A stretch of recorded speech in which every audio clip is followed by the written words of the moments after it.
Welcome back to a Victory Tuesday episode of the Bulluminati podcast. I'm your host, Nathan Bond. Joined alongside me, as always, Seth Varnadore, Robert Steeg. It's been a little bit since we've had a Victory Tuesday, guys. How are we feeling after USF beats Howard 42-20? On top of the world. Nothing could bring me down right now, Nathan. It's, a win is always good, and you ignore some of the bad stuff that happens during that win. So just got to live in ignorance every once in a while. It's all right.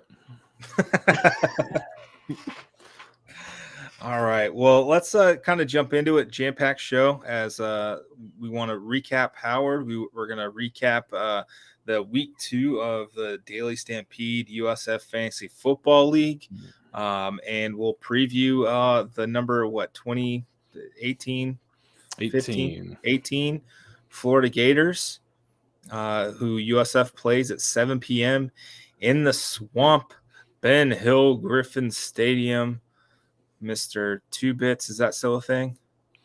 Did they stop doing that? They do like a celebrity Mr. So like a tennis national champion, I think, is the Mr. 2-Bits this week. So it's like an honorary thing now. Oh, okay. Well, good for them. Only pregame, not through the stadium like that old guy used to run around like a maniac all game long. His cardio is unbelievable. Unreal. We'll hopefully see Albert and Alberta. I would assume they'll be out and about. I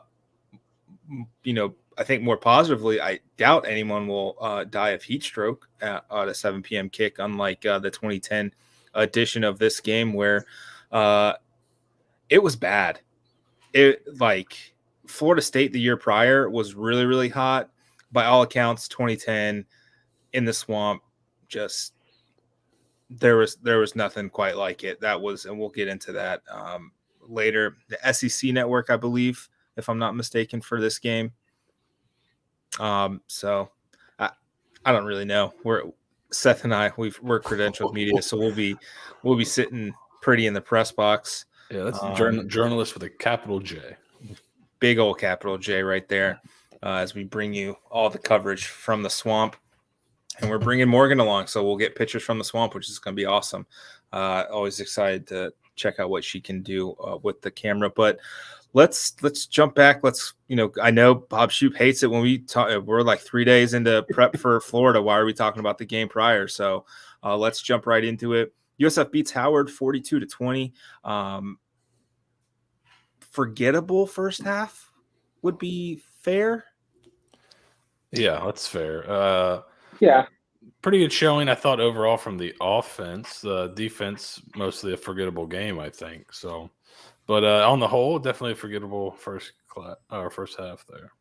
Yeah, the Bulls took a 14-7 lead into halftime in a game where they were favored by 39.5 points, and it didn't look pretty. It didn't look pretty at times. The Bulls, tried something different. Jeff Scott said in his press conference on Tuesday, Howard really liked to press their corners and jump hitches and stuff, so they went with the double move, except Howard didn't show press coverage, and Gary Bohannon just kind of tossed up a pick there because that was the play called, and I'm Ron Burgundy on the scripted plays to start the game. I mean, worst case scenario, you think, all right, I'm giving my guy a shot. So not a bad play, a bad result, but not necessarily a terrible call to start the game. You want to be aggressive, especially if they've shown you that look. And then I think you got to feel that, okay, whatever. If they're playing in coverage, my best receiver is one-on-one with one of their corners. We should win that. So I think it's all right. It's a fine call.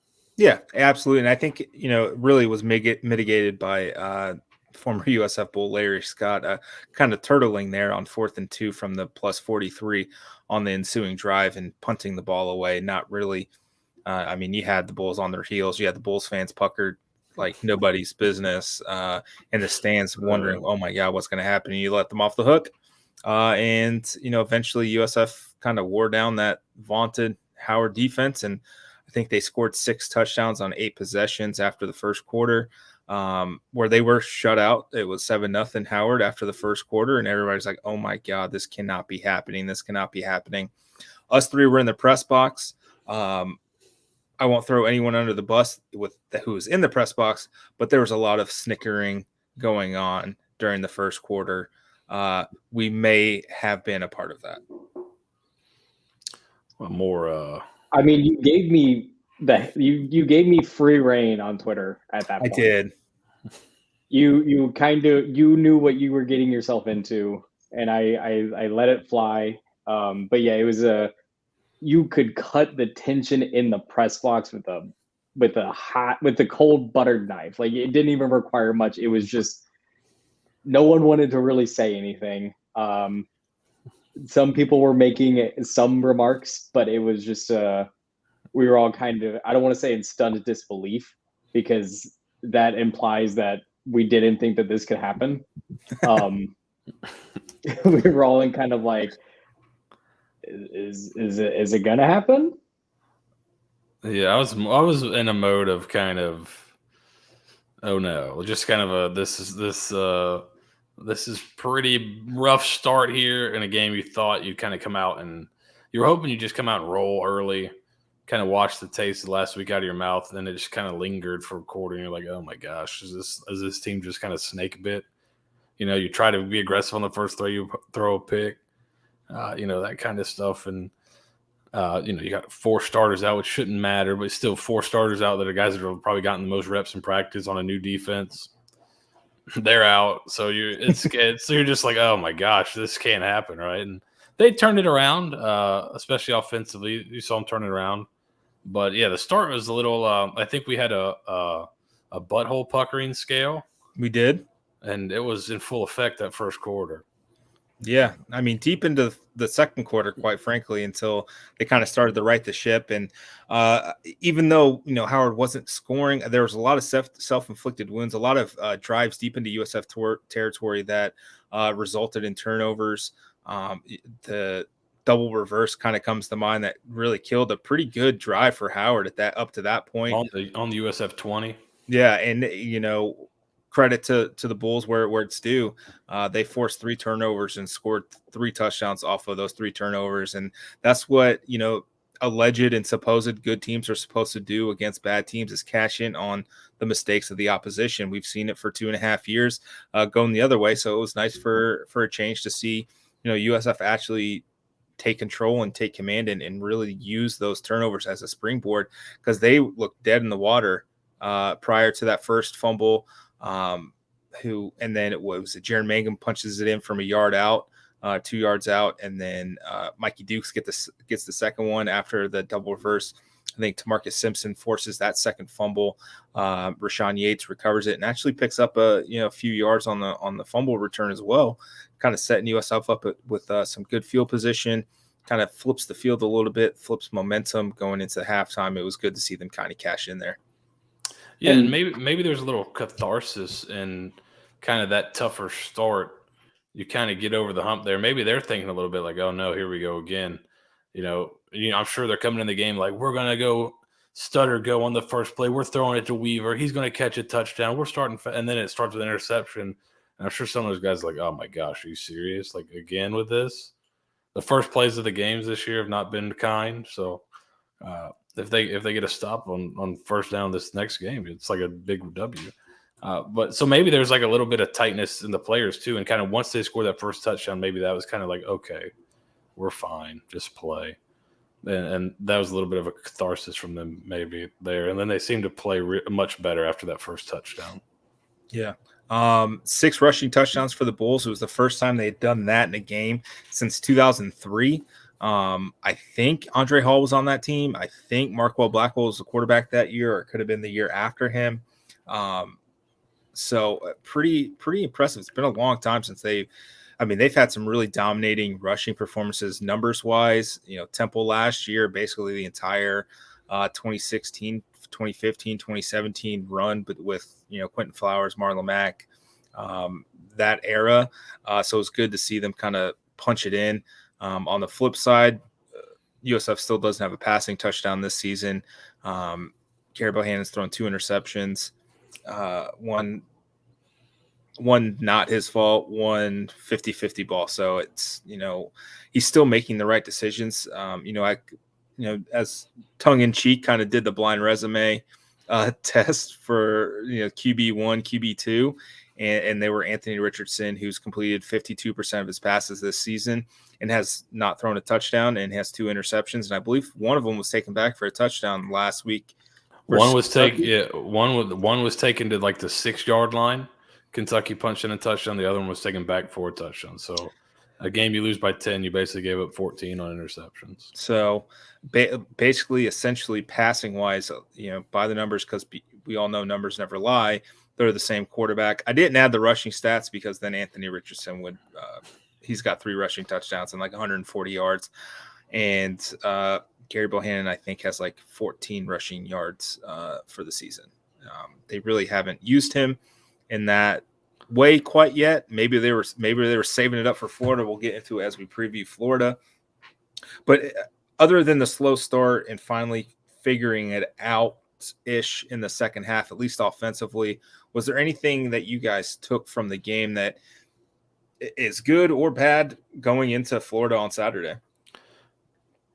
I think go ahead, Steve. Go ahead. I cut you off once. Yeah, no, you're good. It's all fine. Mine's kind of quick. I mean, to credit where credit is due, they made the adjustments when they needed to put themselves in the best position to win the game. The first couple drives, they were very heavy. It seemed like the game plan for them was, we're going to out physical Howard because we have the bigger offensive line. We have the blocking. We have the tight ends that can do that there. And so not to, pound it up the middle, but they were going with Jared Mangum for the first couple of drives and trying to get him in space. And then, I think after that first quarter and after that Jimmy Horn pop pass, especially, they were like, oh, we also have technically 3 of the fastest players on the field at any particular time. If you put Jimmy Horn, Joffrey Brown, and Brian Battie out there, and then Mikey Dukes as well to no avail. So they start running outside, and they made the adjustments on offense that they really needed to get it done. And then defensively, you could talk about the struggles that they had. I'm going to look at the rosy side of things. There was a lot of bend, don't break in the defense. And yes, you should be able to get 3 and outs and really stuff it to a team. But there was a lot of times where, those long sustained drives ended up with nothing. And, the team could have just folded over. I mean, all of last year, anytime any team had an ounce of success on first or second down, it was going to result in a touchdown. Against Howard, again, weaker opponent, they were able to get a little bit of a drive going and then were able to get stops. There was, I think Parker's stats show that on first and second down, they were getting really good stops. It was just on third down, Shuplex to get aggressive. Howard saw that. They did a lot of underneath screens, between where the safety and a blitzing linebacker would be. And that's what killed USF for a little bit. If they even, found that out earlier on like 1 or 2 other drives, they probably don't score 20 points really. Yeah. My takeaway from the game, offensively, it's that they're pretty, I think they're close in the passing game. They're just still kind of fine tuning that last little bit. And then I think they'll be pretty good in the passing game. It was good to see Battie get some touches on the outside, let him run. He did a great job setting up his block on that. I think it was just an outside zone. He does a great job setting up his block, cutting back inside and taking it to the house. So they blocked it up well, but he did a really good job with his cut at the end too, kind of setting up the blockers. And we'll show that tomorrow in the film room. But defensively, my takeaway was kind of that it's going to take some time to fix some of the stuff from last year. It's not going to be a quick fix. And I think the matchup with Florida is not a particularly good one for what Florida likes to do and what Florida does best, which is run the ball. I think this USF front was a little more disruptive, but they still showed at times. They still got gashed at times and were misaligned at times and had some issues with some formational stuff that I think Florida will show them as well. So I wouldn't expect the defense to get totally fixed anytime soon, but I think the offense is moving in the right direction. You just kind of hope you have the defense kind of ready to go, fully healthy, everybody in the right spots by the time you hit conference play. Yeah, that's what I'm thinking about. You mentioned it. Brian Battie had a really good game, 7 carries, 105 yards, that 60-yard touchdown run that basically iced the game for the Bulls. I think after the first couple of drives, I think Travis Trickett kind of recognized, noticed, adjusted to, okay, we're gashing them on the outside. I mean, they kind of had success with it versus BYU, but the game was so far gone, you can't really establish that. But on Saturday they were able to get a lot of outside zone, a lot of outside runs that were, really good. They, Jimmy Horn, I think both of Jimmy Horn's catches, air quotes, were pop passes, basically jet sweeps, that got around the corner. He finished 2 catches, 52 yards, because they were able to get to the edge, use their speed.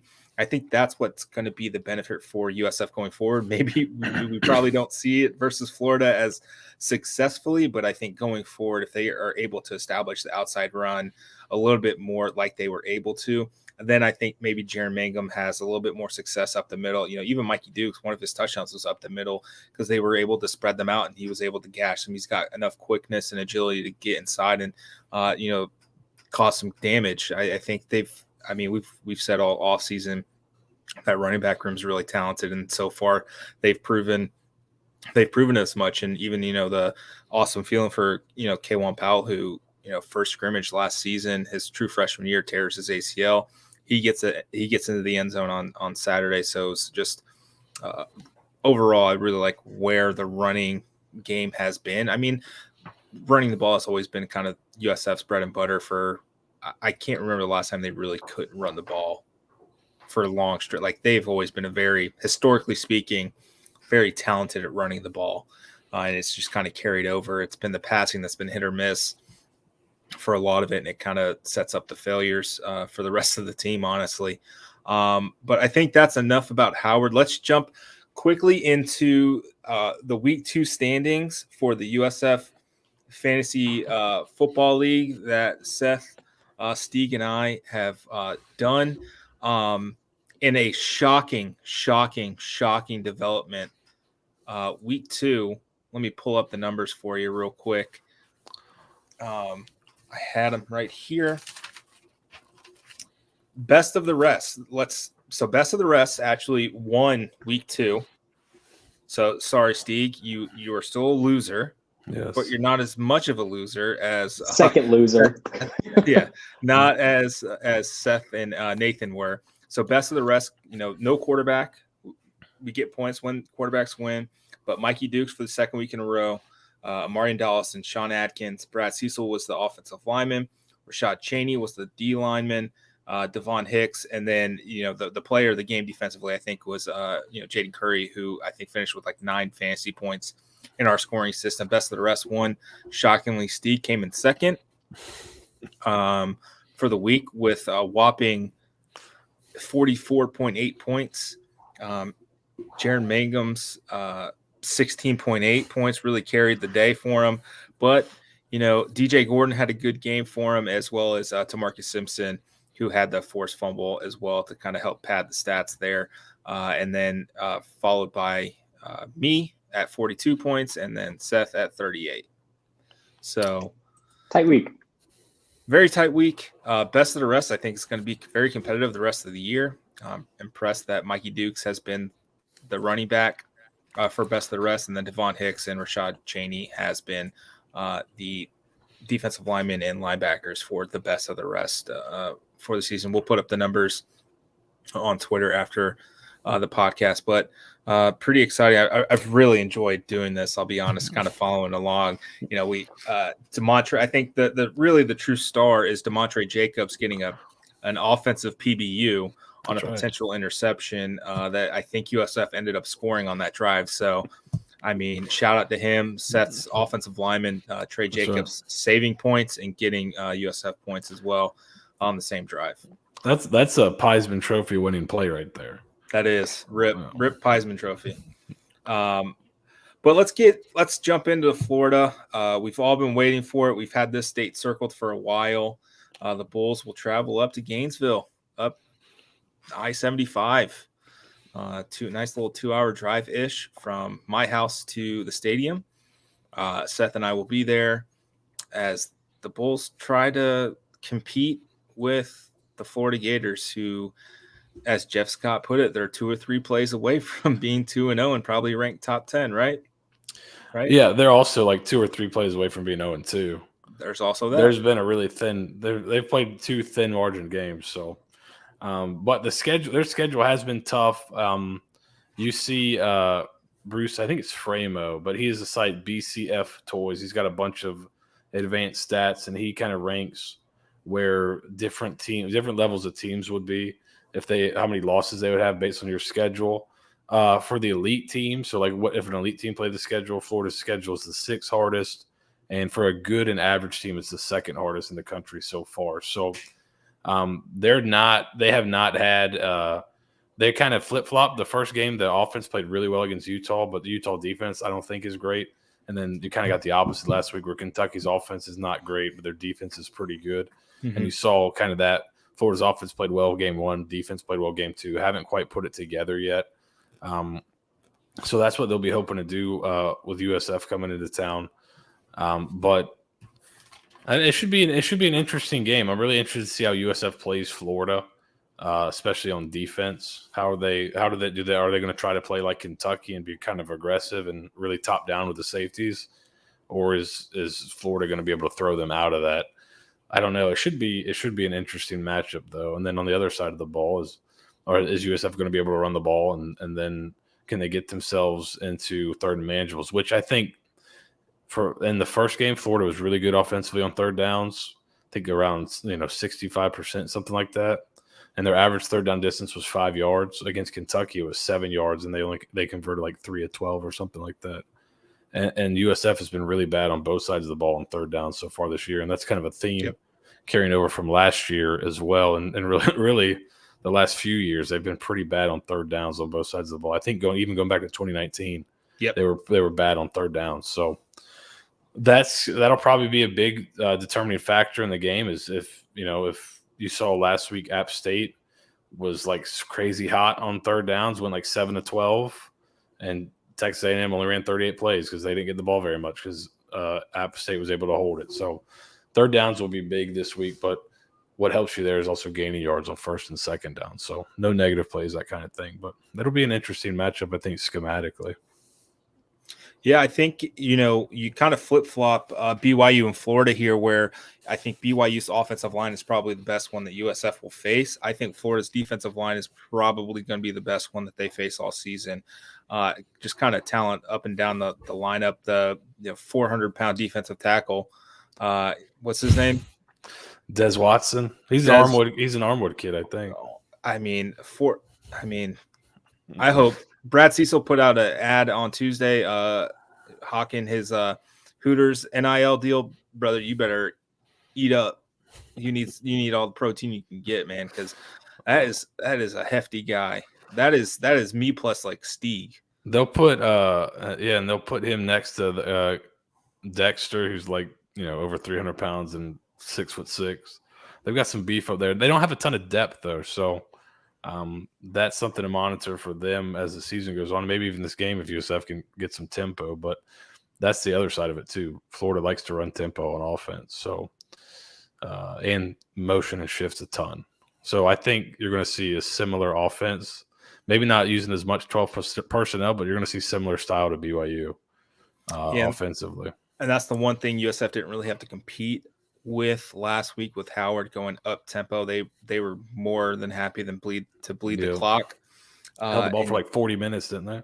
Yeah, so pretty close to it. So that's going to be something where if Bob Shoop and the defensive team can't get the calls in quick enough, you're bound to just repeat what happened in game 1. And I kind of talked to the guys about this before we started, but I think there was one. It kind of ties into Howard plus going into Florida. There was one quote from Jeff Scott's post-game press conference on Saturday that it may have been the most truth he's ever spoken out loud about this team that I may have ever heard. I'm going to just read it verbatim, like quote unquote Jeff Scott. I wrote it down. This was actually Bulls 247 Will Turner actually asked the question kind of regarding, does the win feel less great because you didn't, handily beat this team? And I think this was probably the most truthful and honest thing Jeff Scott said about his roster. It starts, I think where we are right now, we need to win. I don't believe in if you don't win by 40, then you didn't play well. We're not there as a program yet. We're still learning how to win games. And I mean, I heard that, and I've listened to it like 3 or 4 times since Saturday, and it's like that is it. They're not there yet as a program, and it kind of ties into some stats that we were looking into over the weekend. And one of our buddies in Slack, I don't know if he wants to be named, but one of our sources in Slack kind of broke it down for us. So this is Jeff Scott's FBS tenure at USF during the first quarter. First quarter stats: Jeff Scott at USF, first FBS opponents. USF's being outscored 11.5 to 3.75 in total 20 games. So 20 games, 2020, 2021, so far in 2022, 20 games total. They've led in 2 games. They've been tied in 5 and trailed in 13. Okay. In half of Jeff Scott's FBS games at USF, they have trailed by 2 scores after the first quarter. That's 10 times USF has trailed by more than 10 points after the first quarter of a game. Now, Seth, what did you say in the press box on Saturday about this exact thing? I say a lot of things up there. I can't recall exactly. You get me 6 Diet Cokes deep, and I'm liable to say anything. That's true. Yeah. I don't know. Enlighten me. Do you? I take it you remember. I do. Maybe Remember. I can expound. I do remember. You put it in Slack today again. Would you feel? Yeah, you'd feel there seems to be a lot of games in this tenure that you feel better if you just would flip the second half in the first half or the second quarter in the first quarter. It just seems like a lot of times you know by the end of the first quarter that the game's over. There's been not all the games, but there's been a few where you more than a few, I guess, that you feel like, okay, the game's already over and you're not even out of the first quarter. And then you fight back in the second and you make it look a little more respectable. And then you fight in the second half. And it's like, if you just flipped it, you'd feel a lot better about it. The result wouldn't change, but it would make you feel better. But there's definitely, there seems to be a pattern of slow starts. And that shouldn't be an issue in some of these games where you're having them. So that's not great. Not a great pattern, but maybe that's something they can get fixed. The 2-score thing, I think, is easy to explain away because the defense has been so bad. They probably get 2 possessions in the first quarter on average. So if you go down to score and then you don't score on offense, you're down 2 scores already. So can you name off the top of your head the 2 games they were leading in? Do you have guesses? It's Florida A&M. No. Oh wait, no, that doesn't count. FBS. My guesses are Memphis 2020, and I don't think we maybe Temple last year. Maybe Temple last year.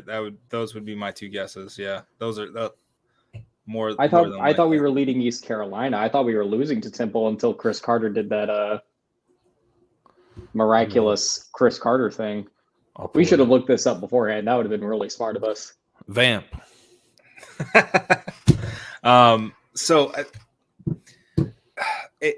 That's kind of the frustration, and Roney, I think it's almost like he's not a good head coach. And that's the frustration with a lot of fans, right? It's why does this keep happening? Why are in half of your games that you really kind of get paid to coach and be decent in, are you getting blown out before the game's really even started? And I think that's the frustration for a lot of fans. And to see it again, I think we've harped on it, but now you're staring down the barrel of this Florida team who's actually pretty good. And I think they're ahead of schedule of probably where a lot of people thought after the transition from Dan Mullen to Billy Napier. And now you've got to contain this threat at quarterback, Anthony Richardson, who tore this exact same team up last year. I mean, he pulled his hamstring on his 80-yard touchdown run. I worry that another showing like this on Saturday is just, you're going to be too far gone from the fan base, regardless of what happens at Louisville. Even though we're still not sure about Louisville, I think we'll learn more on Friday when they play Florida State than we have their first 2 games. I think Syracuse might actually be pretty good. They, I mean, it was only UConn, but they dispatched UConn really easily. And their quarterback looked really good doing so. And Sean Tucker, who I still maintain is the best follow on Twitter right now. Just the way he tweets, it is like he's a robot. It's awesome.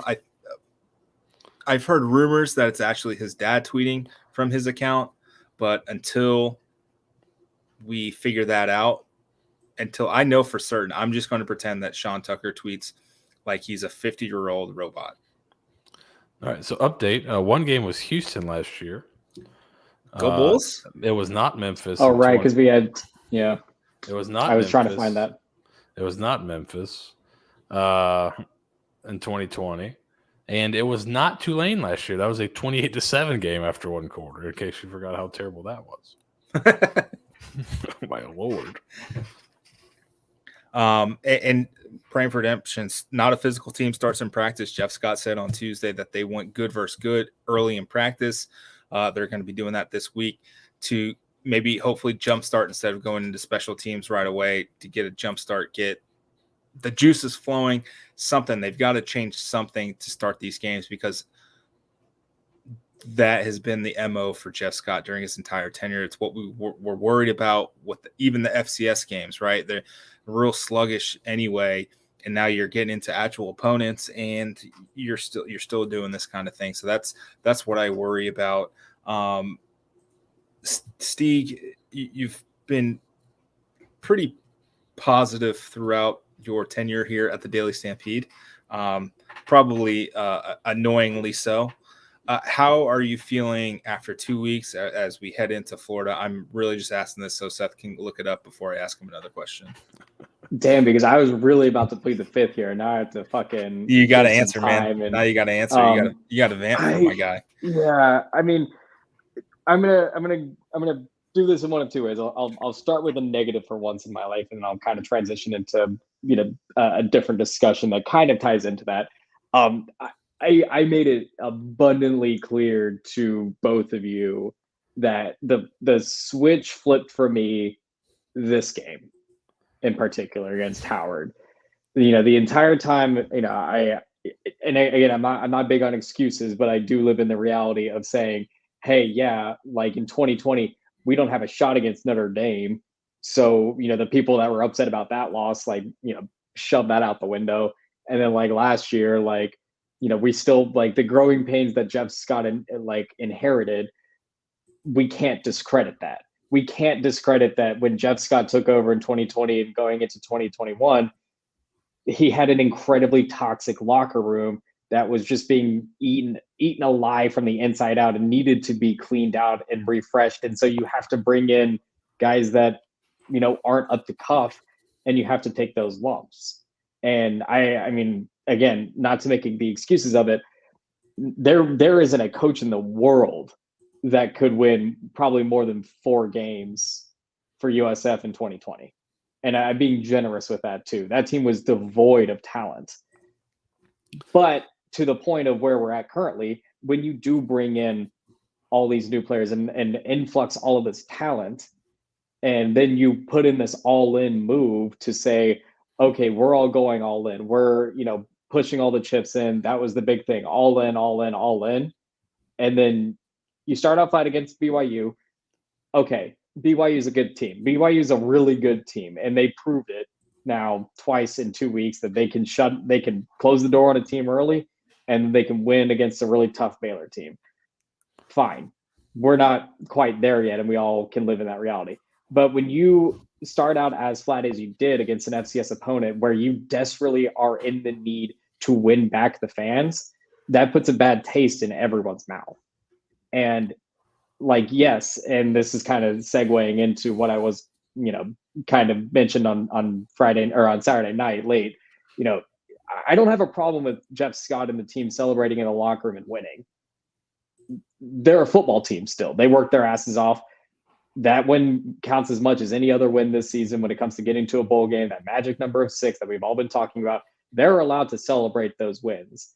It's the shit that's been happening to start the game that's I'm starting to realize, and again, we talked about it in the Charlie Strong era, the slow started, San Jose State. We all kind of were like, new coach inheriting a team and trying to gel with them and everything like that. That became the trend for Charlie Strong.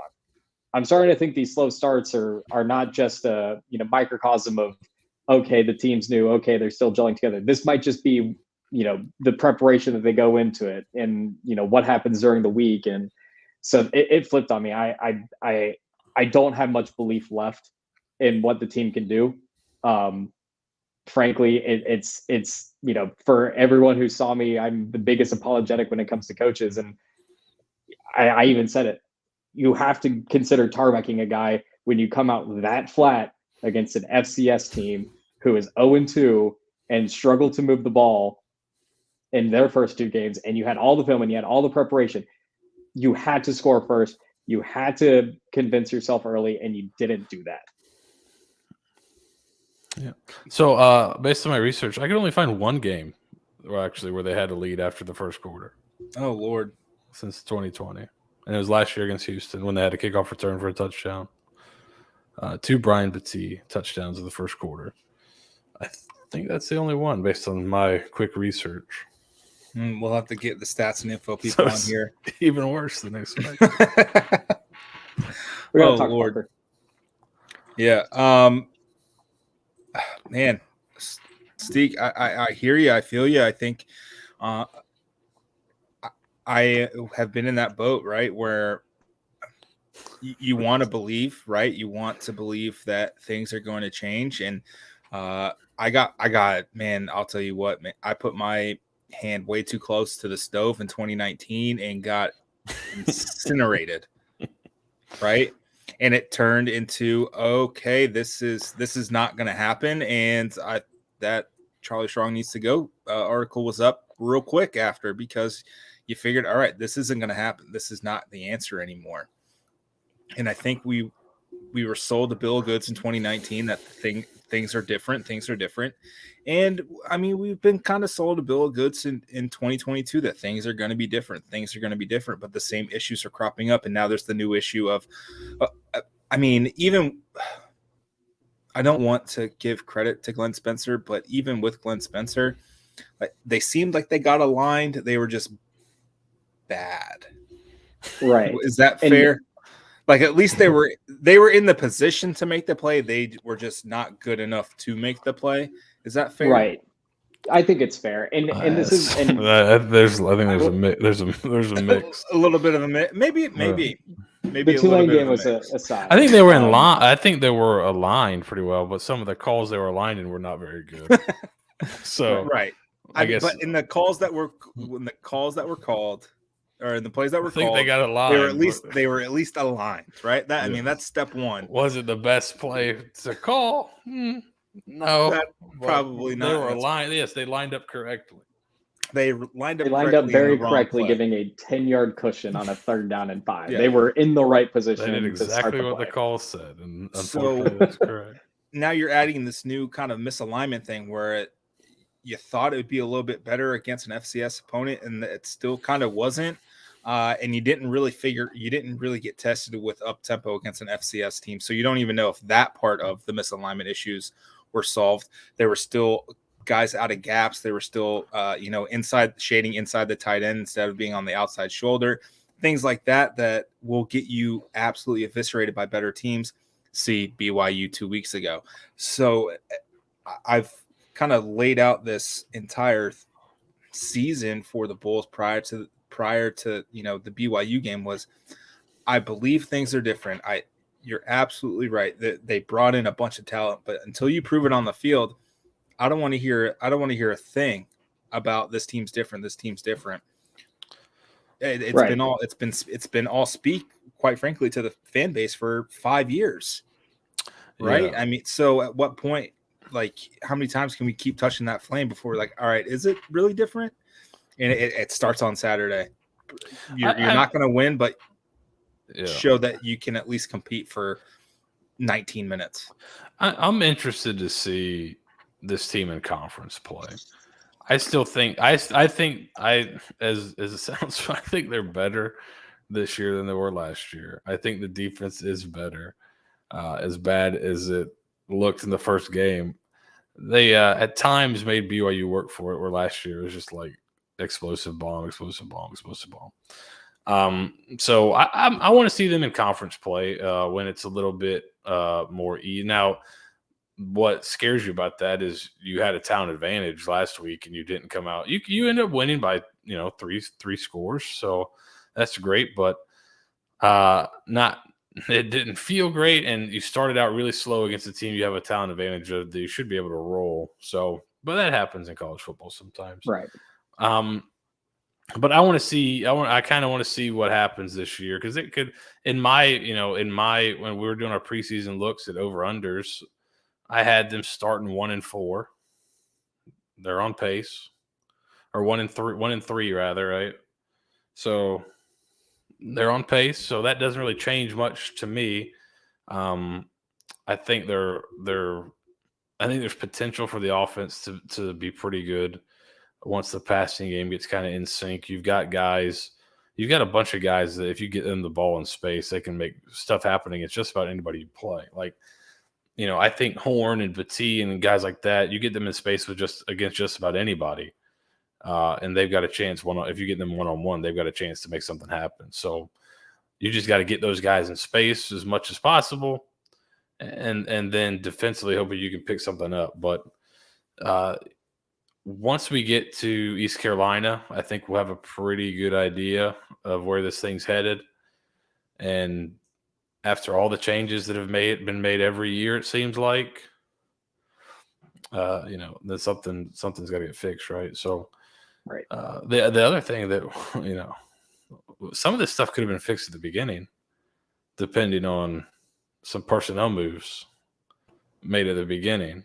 So that one of your bigger issues may have been fixed right away and fallen in your lap, and you kind of go with another option. Do we want to save that hypothetical for maybe down the road? That's a good one. Let's. The quarterback hypothetical is the one I'm talking about specifically. Is that what there's the overarching hypothetical. There's that too, but I think we saved that until. I don't think people are ready for that. Yeah, I don't think people are ready for that. But I think we've kind of talked about the quarterback one, right? We can talk about it, right? Yeah, we've talked about it before, I think. Have we named names? I think so. Okay. Well, you know what? If we haven't, it's not good. It's not breaking news. It's not. I don't think. I think we've kind of mentioned it.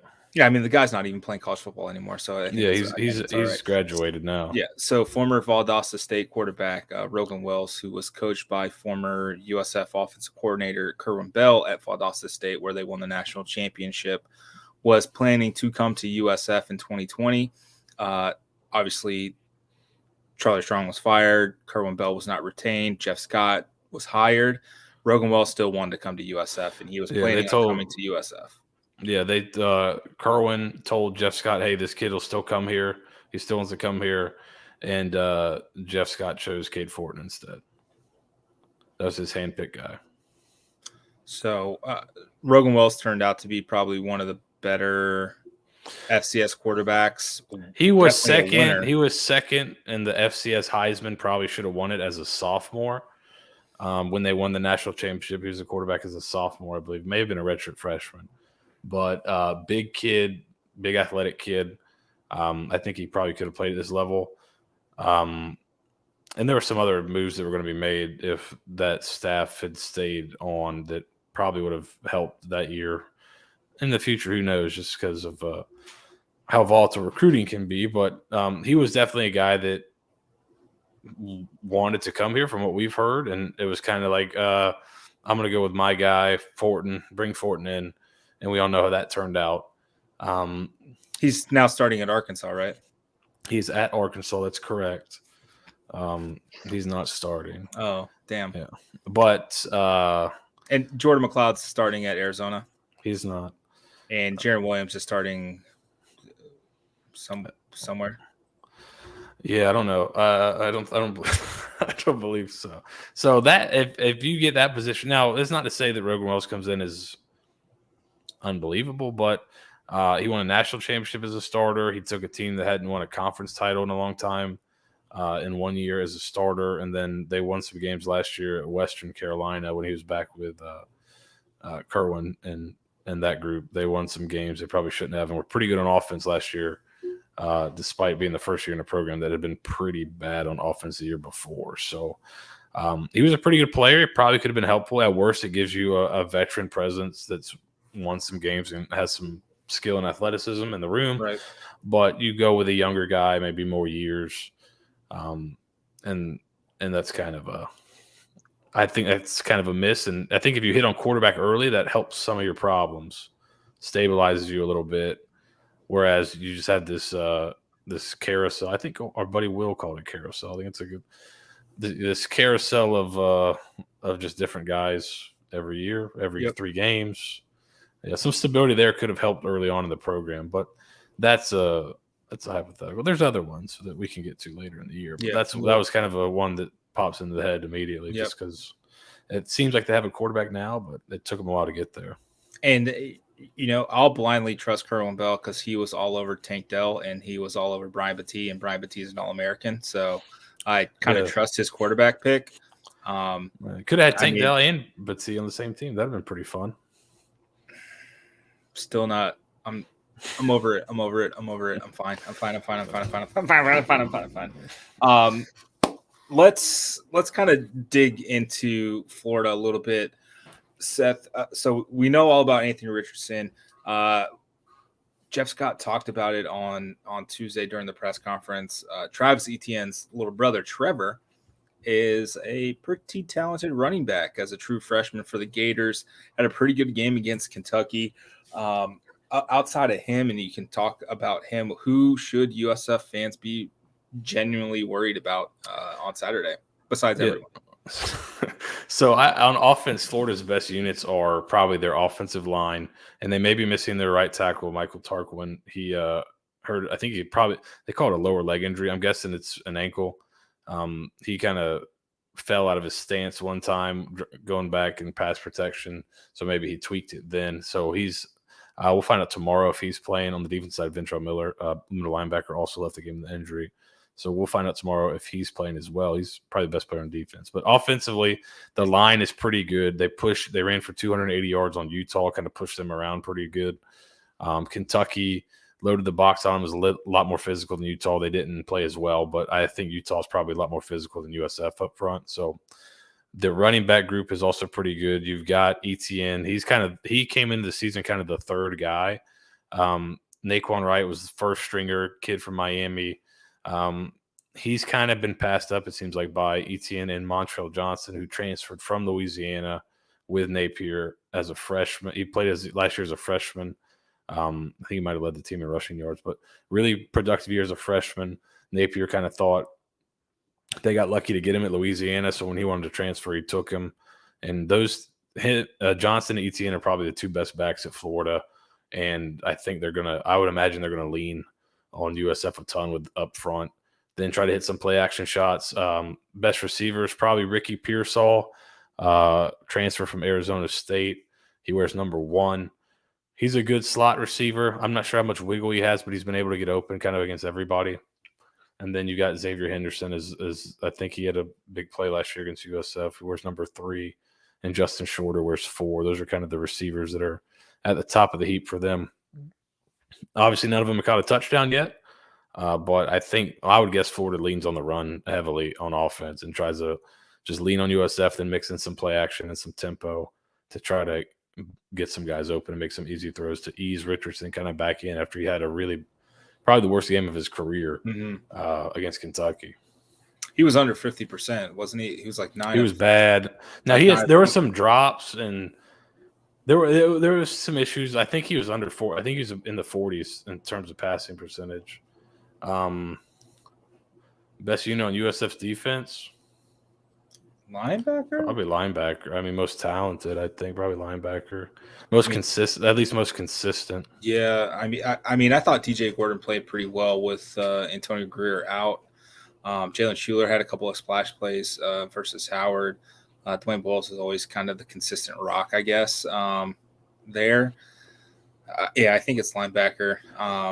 But what Florida likes to do is spread you out, get an empty and spread you out, and if kind of make you declare zone or man. So they'll try to get those linebackers out of the box and make them play in coverage more, or declare that they're coming and play man. And we've seen kind of USF bust coverage and man coverage a few times in the first 2 games. So I think it's going to be name tough. one time. Okay, name 4 times. The old shallow routes undefeated. So for listen, I think Stats of War, he's got USF at a 5% chance of winning. If for that 5% chance, under 5%, even better, for that 5% chance to win, what does USF have to do? What unit on defense would they need to kind of attack? What battle do they, outside of the trenches, obviously, because every blah, blah, blah, every game's won or lost in the trenches. We get it, blah, blah, blah. Mm-hmm. I think you get, if the USF's playing to win is to get up early, which, as we just talked about, may not be great, but get up early and make Florida, get them out of their run game.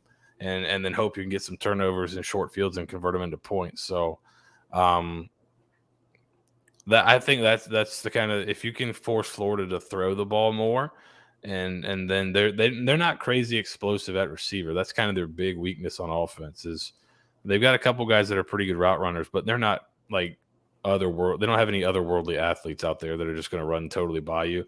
They've got some guys that have some straight line speed, but it's not like you're playing, Alabama and they got Jalen Waddle and Devontae Smith or anything like that. It's USF's probably got more explosiveness at receiver than Florida does, if we're being truthful about it. So that'll be interesting to see if you can kind of shut down the run and make them throw and load up the box and they don't hit passes and you get some turnovers. So kind of the same formula Kentucky did, but convert those short fields into touchdowns and then make Florida play from behind. I think that's how you win this game if you're USF. I think it'll be easier said than done, but that's kind of the idea. as we mentioned, fast starts don't seem to be something we see a lot here. So yeah, and that 24.5 point line for the Gators is pretty juicy. You'd have to give me a couple of drinks before I'm like, you know what? I think USF can cover that. There's just a whole bunch of red on this screen here. I mean, the one good thing on first and second down offensively, they're pretty good. And then on first and second down defensively, they're pretty good. And then third down, they forget how to play football on both sides of the ball. So that's an issue. Seth, what's the RROE? I forget. Rush rate over expected. How much more often did you run than the average team in any given situation? Yeah, that makes sense then. I was like, I don't recall USF having that much. I thought it was a rushing statistic, but I thought it was something else. So that tracks with what I would expect. And the first down numbers you're seeing, first and second down, is what percentage of your first downs do you get or give up on first and second down? So they don't give up a lot of first downs on first and second down defensively, but on third downs, they're really bad. Yes. One of the worst in the country. Yes. There's only 132 FBS teams? 131, and they're at 124. So near the bottom. Yes, on both. But Florida, Utah came in and converted a ton of third downs against them, and you kind of see that number still lingering in there, as they've given up a ton of third downs. So actually, correct me if I'm wrong on this, Seth, and this might be kind of Parker doesn't include FCS versus FBS games in his statistics, does he? He may not, because I'm looking at the zero. They might be FBS to FBS. So I'm looking at the 0 points per Eckel for USF offense, and he also might filter out garbage time, which would filter out the entire USF scoring. Because the net points per drive on the USF side of things, the points per Eckel, like having that being 0 is statistically, that's impossible when we just beat a team 40 by 22 points. They don't. I think you're right. He doesn't include FCS games, and then also I think he filters out garbage time. So once BYU got up 35-0, that's the game's in garbage time from there on. Right. So anything USF did after that doesn't count on these. Yeah, and I think that's kind of the point of which was early in the second, which was early in the right. first. I think it was the USF baseball fans is what did you learn more from? Was it the BYU game or the Howard game?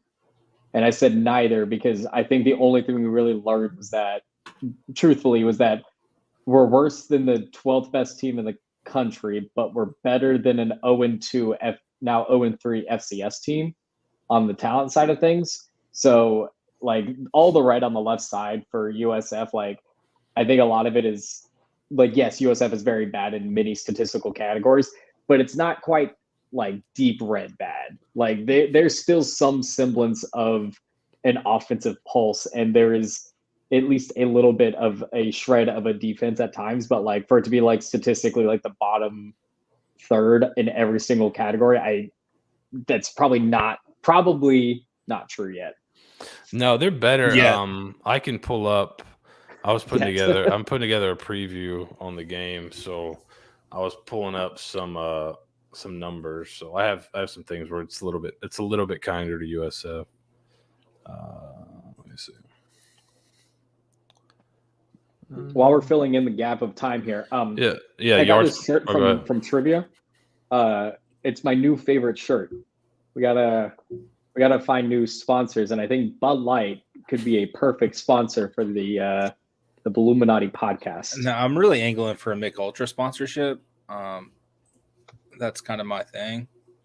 I think a beer sponsorship would be good. A beer sponsorship would be great. I will take it. Oh, here we go. All right, so this is a little bit. This is just stuff I like to put together. Can you zoom in a little bit more for the folks at home who have terrible eyes? I can try. Hence me. All right, let's move over here a little bit. There we go. All right, so when you include the both games, USF's actually 49th in the country in yards per play. One thing that I think people didn't realize, because all I heard after the game was USF needs to run the ball more. I think they averaged 8 yards a rush. They averaged 11 yards a pass against Howard. So it didn't feel like it, but they were pretty effective throwing the ball as well. You see the available yard statistic is not kind to really either team, but especially USF here. And third downs are similar. Available yards is just basically if you pick up 100% of available yards, you scored a touchdown. If you picked up 0, you didn't move the ball at all, right? So, right. And then you kind of can factor that in with the average starting field position, which for both teams is not great. Average starting field position, USF about their own 24, Florida the 23.4. So if you're picking up, let's say you got 75 yards, you got to go, and you're only picking up 25% of that. Well, you're probably not scoring very much, right? Because you're probably not getting into field goal range. So that's kind of how you look at the available yards. So it's kind of one thing Florida's not done at all this year, though, is have explosive plays on offense. So if USF's kind of able to keep that going, I think that's another good metric for this game. If USF's able to limit the explosive plays. I think it's something to be said when one team has played, 2 top 20 teams and the other team has played a pretty good BYU team and then FCS team. So I think they might get a few more explosive plays this week. Yeah, it's possible. That might be top 10 BYU team by the end of this week. I think so, man. I'm excited to watch that Oregon game. I think that's going to be the game of the week. I know that Miami Texas A&M game was supposed to be the game, but BYU Oregon at Oregon with Oregon's a 3.5 point favorite, right? Or was BYU the 3.5? Oregon's a 3.5 point favorite. Opened at 3, moved to 3.5. Goodness gracious! if someone's out in Vegas, put $100 on BYU and tell them if you lose, that Steeg will pay you back. That's right. Thanks. Let's see what the old money. Let's see what the money line's at there. Because you did. If you're not watching Next Level every week, Wednesday nights at 7 on VSN, you're missing out on gems like Nathan and Nick both making me realize that Bo Nix is the starter and Jaron Hall is the starter at BYU, and that I basically picked Bo Nix over Jaron Hall. And you can see my visible fear on camera. Yeah, you looked upset. Yeah. You look like you saw like you're a ghost of an ex. It was the light bulb. It was the light bulb above my head, but like a scary one. The line for that game is bounced between 0.5 or like Oregon by half a point and then back up to 3.5. Yeah, I got it at DK right now. It's at 3.5. BYU's plus 155 on the money line. Oregon's minus 180. So, yeah, I've got BYU just winning that outright. Like, pretty simple. Plus 155. Let's we've hit the hour mark, so let's hit our predictions and we can get out of here relatively soon because your boy's tired. So to recap, Howard, last week we all picked USF to win, so we were all right there. I was the closest to the score. I picked USF to win 49-14. They won 42-20, so not terrible in that regard. Actually, no, excuse me. Seth and I tied. We were both within 13 points. So that was pretty good. Seth had picked 55-13. Steeg had picked 59-10.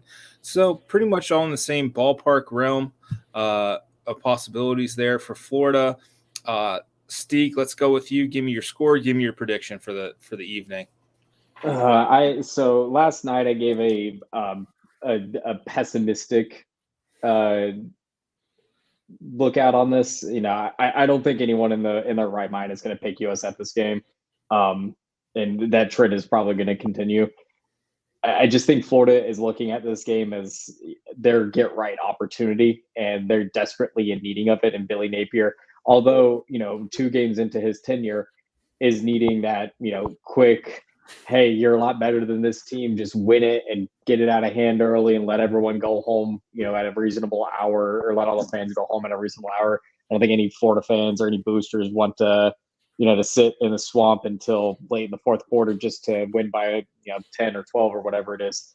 Or journalists. So we don't want to sit there late. We don't want to sit there late. Yeah. So in saying that, I'm really, really pessimistic. I joked with Seth that I think that there's a chance that USF can backdoor cover this. But upon thinking about it and just really, digging into this new Steeg, this new negative Steeg, I'm really pessimistic. I think it's going to be like 59-13. Like I think Florida's really going to run away with it. Put it out of hand by maybe midway through the second. Yeah, not thrilled. Steeg 59-13, Florida. Oof. Wow! Congratulations, USF. You have broken Robert Steeg. He's not even doing a bit. He's not even doing a bit anymore. I told Seth, I still think they can get to a bowl game. Yeah, I don't. To me, these first 4 games are kind of. It's 1-3, and it's going to be 1-3. So it doesn't matter how we get through it. Everyone knew that they were going to be 1-3. There were some people that thought, maybe we had a chance to upset BYU, but I think everyone looked at that Florida game and said, "Hey, we're going to probably lose that bad. Let's just have some fun." Hey, here's that chance. Let's lose that game. And let's have some fun. Seth, you probably know more about both teams than likely anyone who's not actually coaching in the game on Saturday. What's your prediction for this game? All right, so I just saw an interesting stat just looking at Twitter. USF's given up 482 yards rushing in 2 games, 127th in the country. I think Florida's going to run the ball. This could be an under game maybe because I think Florida's going to run the ball a lot and often. But I would think it's going to be something like, let's go with like 45-17, something like that. 45-17. 17. I think I do think there is, if Florida doesn't, pull away by a ton, there is a backdoor possibility because I don't know if we talked about on the pod. There's definitely I don't know how tight it is, but there's definitely a pre-existing relationship between Billy Napier and Jeff Scott and the Scott family. Yep. So I don't know if Napier, if he gets up by a ton, is going to try to bury USF. Now, he's already been fired as offensive coordinator by 35% of the Florida fan base. So maybe he wants to put those points up so he can retain his job there. And also, Billy Napier was also fired by what turns out to be like Jeff's demigod. And Dabo Sweeney. So there's also that to really stick it to Dabo's right-hand man. Allegedly. I say allegedly 3 times. Rumor is that Napier punched Dabo in the face after a game because he changed a call. That's a rumor. That's a juicy rumor. Rumors are swirling on the Daily Stampede tonight. That's a vicious rumor. It's probably false, but that is something that was making the rounds when Napier got hired at Florida, that he punched Dabo in the face, and that's one of the reasons he got fired. But I bet a lot of people are feel like Catherine Hahn in Step Brothers after John C. Reilly punches the brother in the face. It might be like Airplane when they're all lining up to shake that lady out of it. It might be more like that. There's just a line of people waiting. The guy with a mace. Now that's a current reference. Oh man, that's fantastic. Steve, you've never seen Airplane? Nope. Wow, really? We've been over. That's right up. That would be right up your alley. Well, that's right. Oh, that's right up your alley. That's why I would think you would watch it. It is. That's why you didn't laugh when I would say like I picked the wrong day to stop sniffing glue and stuff like that. You don't understand the reference. No, Steeg has for like 4 years just thought you had a glue sniffing problem, and I was really I kept trying to quit. Yeah, and you came out of nowhere to walk into the Daily Stampede with all of your knowledge. At this point, you could have been arrested for like arson, and I would probably believe it. I appreciate you said arson and not something much worse. I want you to keep your job at least. I was like, where's he going with this? Arson? Okay, that's fine. That's a crime of passion. Yeah. Okay, so but you need to watch Airplane, Steve. Yeah, you do. You'll enjoy it. And if anybody in here has not seen Airplane, rectify that. All right, so it's down to me, huh?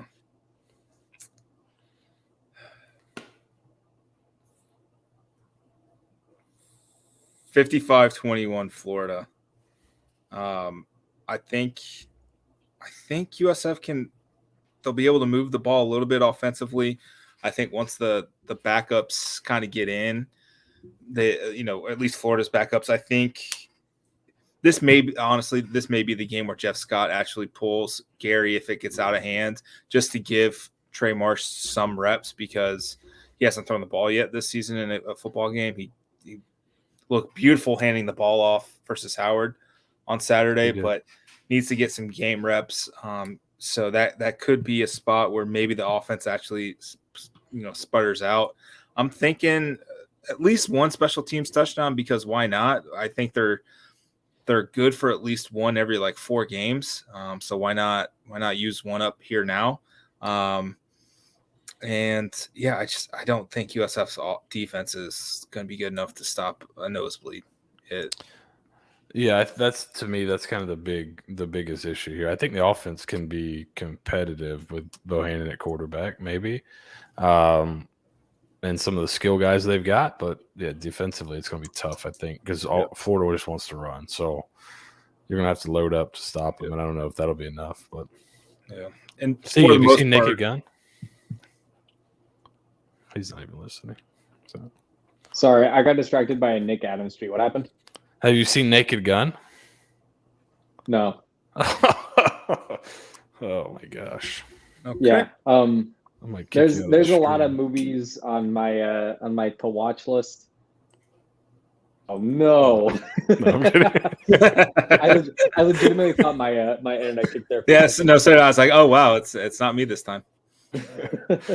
I had to boot you on principle. But you're back.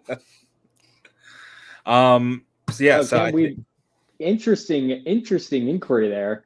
Did we get a pass? Who gets a first passing touchdown? Does USF get a passing touchdown before?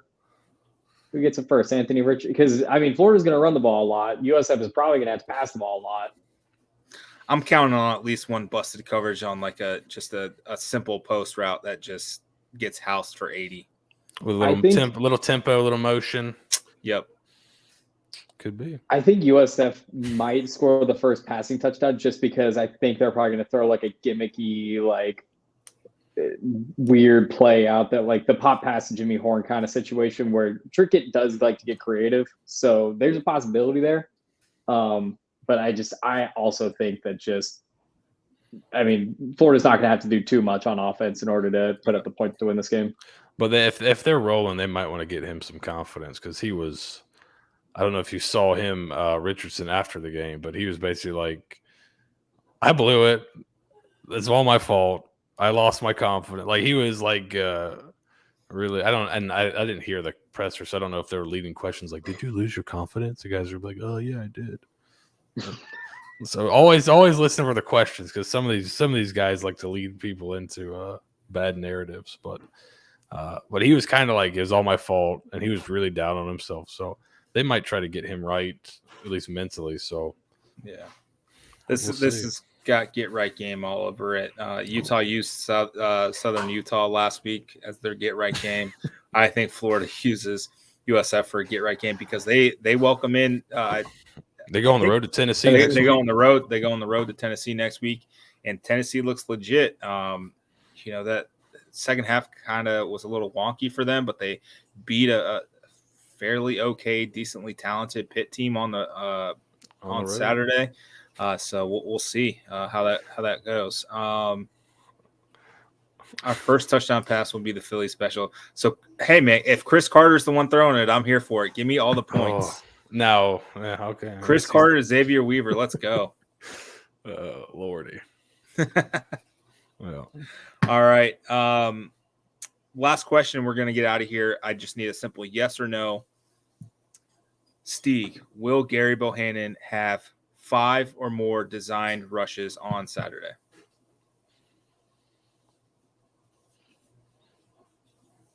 No. Seth? No, I think it's a conference thing. Yep. I agree with that. Saving your best plays for games you can win. 2 and 6 conference slate. Perfect. Yeah. No. No, I don't think so either. I don't know if it's even in the playbook anymore. I'll be honest. I think they'll break him out because I think the limited the one. I think he had one against BYU. He looked pretty good running the ball. That needs to be part of the offense. If it's not, there's issues, but that needs to be part of it because that makes everything harder to defend. Yep. All right, let's get out of here. For Seth, for Steeg, I'm Nathan Bond. Thanks for tuning in, listening to another edition of the Bulluminati podcast. Make sure you download, subscribe, like, heart, favorite, retweet, read all we do. Stampede SBN on Twitter. The Daily Stampede, I think it's like for USF fans on Facebook or something like that. Just type in the Daily Stampede. You can find the podcast on Spotify, Apple Podcasts, SoundCloud. Check out my SoundCloud. Anything else where you can get your podcasts. Appreciate you guys. Be sure to tune in to the film room on Wednesday. Seth and I will break down the Howard game. Go Bulls. Go Bulls. Oh, fuck. Go Bulls. Watch